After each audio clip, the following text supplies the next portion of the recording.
त्यानंतरची एक महत्वाची मोठी ब्रेकिंग न्यूज आपण बघणार आहोत। महाराष्ट्रात विद्यार्थ्यांवर आंदोलन काळात दाखल गुन्हे मागे घेण्याचे आदेश दिले गेलेत।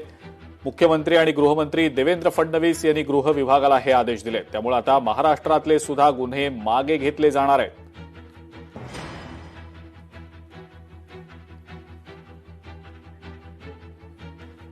आणि याच महत्वाच्या बातमी संदर्भातले अपडेट्स माझे सहकारी प्रतिनिधी चेतन ननावरे आपल्याला देत आहेत। चेतन, काय नेमकी माहिती आहे? निश्चित अजिंक्य, थोड्या वेळापूर्वीच आपण पाहिलेलं होतं, आज आदित्य ठाकरे यांनी देखील पत्रकार परिषद घेतलेली होती आणि विद्यार्थ्यांना सरकार घाबरलेलं आहे, त्यांच्यावरती गुन्हे दाखल केले जात आहेत, जे विद्यार्थी निर्दोष आहेत त्यांच्यावर ही कारवाई केली जात आहे असे गंभीर आरोप केलेले होते। मात्र त्याचवेळी महसूल मंत्री बावनकुळे यांनी प्रत्युत्तर देताना सांगितलं होतं की अशी कुठलीही योजना सरकारची नाही, उलट जे निर्दोष विद्यार्थी आहेत त्यांच्यावर कुठलीही कारवाई केली जाणार नाही। आणि त्याच पार्श्वभूमीवर आता थेट मुख्यमंत्री देवेंद्र फडणवीस यांनी गृह विभागाला आदेश दिलेले आहेत।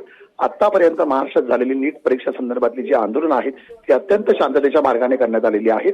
परिणामी या आंदोलनामध्ये कुठल्याही प्रकारची सार्वजनिक किंवा खासगी मालमत्तेचे विध्वंस करण्यात आलेले नाहीये। त्यामुळे हे किरकोळ गुन्हे आहेत, हे मागे घेण्याचे आदेश आहेत ते आता मुख्यमंत्र्यांनी गृह विभागाला दिलेले आहेत। त्यामुळे राज्यामध्ये लाखोंच्या संख्येने जे रस्त्यावर उतरलेले विद्यार्थी होते त्यापैकी काही शेकडो विद्यार्थ्यांवरती जे गुन्हे दाखल झालेले होते त्यांच्यासाठी हा खूप मोठा दिलासा मानला जातोय। अजिंक्य, ठीक आहे चेतन, धन्यवाद सविस्तर माहिती दिली त्याबद्दल।